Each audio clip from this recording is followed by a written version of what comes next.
and welcome to Sweet Cake Parents. Today I'm going to show you how to crochet these super quick and simple roses. This is just using a bigger hook and this is using a smaller hook, but otherwise they're the exact same yarn and exact same pattern. So let's get started. So the materials that you'll need today are a darning needle, scissors, and I'm using two different hook sizes, a 4.5mm crochet hook and a 6mm crochet hook.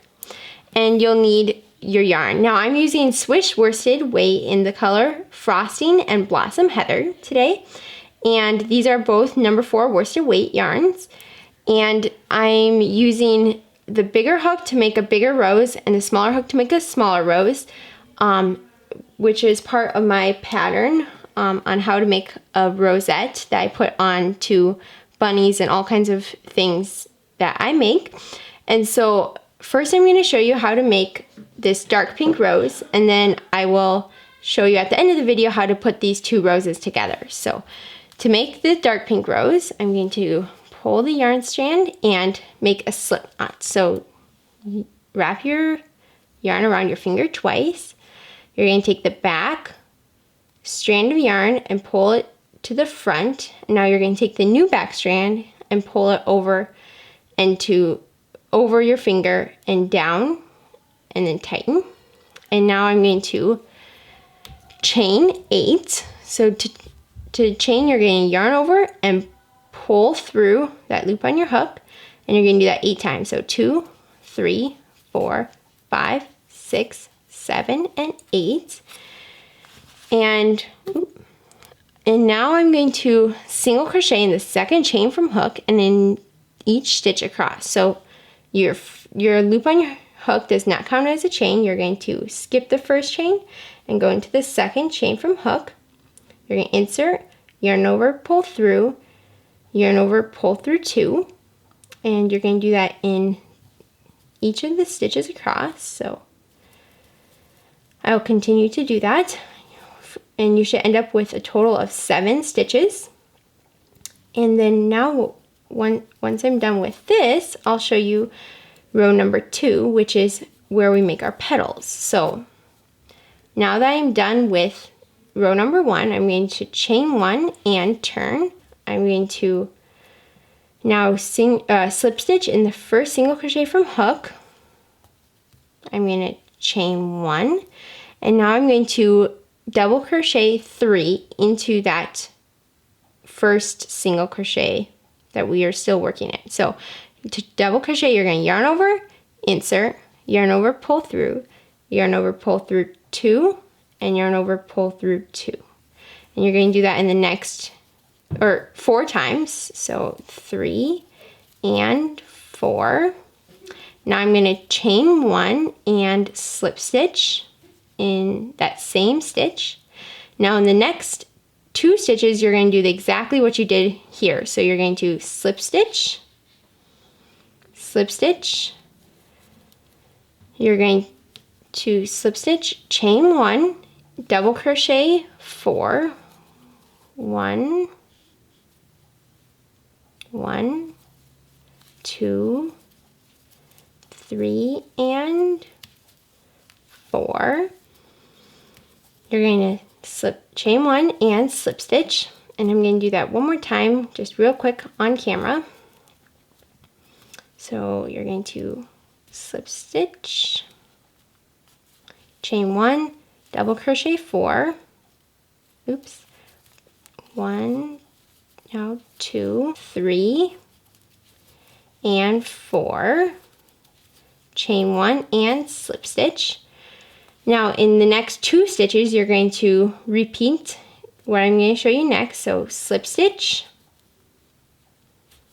chain 1. Now you're going to half double crochet 4. So to half double crochet, you're going to yarn over, insert into that same single crochet, yarn over, pull through, and now you're going to yarn over and pull through all 3 loops on your hook. So pull through all 3, and you're going to do that 4 times. So 3 and 4. Now you're going to chain 1, slip stitch, and now you're going to do that same thing in the next stitch. So slip stitch, chain 1, half double crochet 4, 2, 3, and 4. You're going to chain 1 and slip stitch. Now in the next 2 stitches, I'm going to slip stitch, chain 1, single crochet 4, 2, 3, and 4. You're going to chain 1 and slip stitch.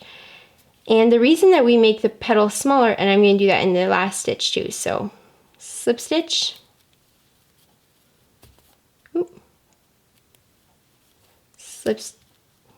slip stitch, chain 1, single crochet 4.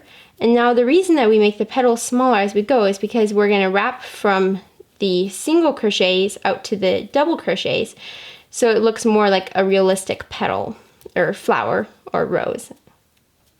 So I'm going to now cut my yarn. You want to leave a nice long tail to sew your rose together. So cut, leaving a nice long tail. Now you're going to tie off, so you're going to yarn over and pull through.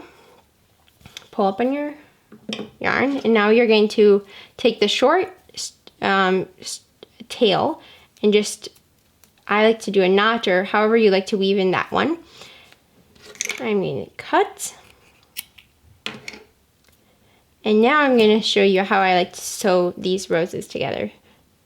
So I'm going to get the yarn on my darning needle, and you're going to start wrapping from the middle. So you're going to take your first petal and kind of wrap it into your second petal. And then you're going to continue to wrap out. So you're going to wrap around and around until you kind of like how it looks. I really like how that looks. So now I'm going to take this and flip it to the back. And now I'm going to go under, so this last petal that we made, I'm going to go under that kind of that big hole where I had done all my stitches out of that. So I'm going to go in there, and then I'm kind of going to go down and through. So we're going to go straight up and down. And now I'm going to go from side to side. So I'm going to go under this petal, or yeah, right in that hole, and go to this side. And now you're going to take this kind of petal that's wanting to flop back and take the corner of it and put it into a petal from the layer before and tighten. And there you have it. That's a super quick and simple rose. Now I'm going to make a smaller rose using this light pink and this 4.5mm crochet hook. And I'll meet you back once I'm done with this one, and then I'll show you how to sew the two together. Alright, so now I'm going to show you real quick how to sew these two roses together. I just finished this one, and I showed you how to make this one. And so to begin, I'm going to take this strand of yarn. I like to take the dark pink and put it on my darning needle. I'm sure there's many ways you could do this. I'm just going to show you real quick how I like to do it, but any way would really work. So I like to take where my yarn is coming out from this rose, I like to take it and kind of line up where the yarn came out from this rose. So kind of line up the two edges. And then when I like how it looks, I like to just flip it to the back. And I like to just go under kind of that backbone. You can see there's that hole where we made the petal, and these are all the stitches that are basically the petal. So I just like to go kind of under here and go along there a few times, or under a few stitches. Now I'm going to take this yarn, and I like to go kind of right where the light pink strand of yarn is. So I like to go kind of right between the two roses. And I don't know if you guys can see this, but then I like to go right here, kind of under the, just in the back of the rose. And now I'm going to flip and just make sure I like where it's looking. Yes, it looks good. And now I'm going to just go to this edge. So I just flipped it around. We just went this right here and right here. Now I'm going to flip it to this side. And I'm going to just go under this big kind of back petal. Go under that. And now I'm going to go under this very light pink petal right here. And tighten. And now I'm going to take this light pink one and bring it to the back, so right here. And now in next week's video, I'm going to show you how to make a leaf. So I know this is different yarn, but it's a green leaf that goes in the back, then to make your, what I like to call rosette. And then I like to put them on like my bunny pattern, and you can find this on my blog, and I'll link it all in the description box below. And then I like to put it on my bunny, and it turns out really cute, and it just adds a really cute, feminine, delicate touch to my bunny. Thank you so much for making this quick and simple rose along with me. I hope you enjoyed it. If you did, please give this video a like and subscribe to my YouTube channel. I make a new video every week on modern faux fur crochet patterns.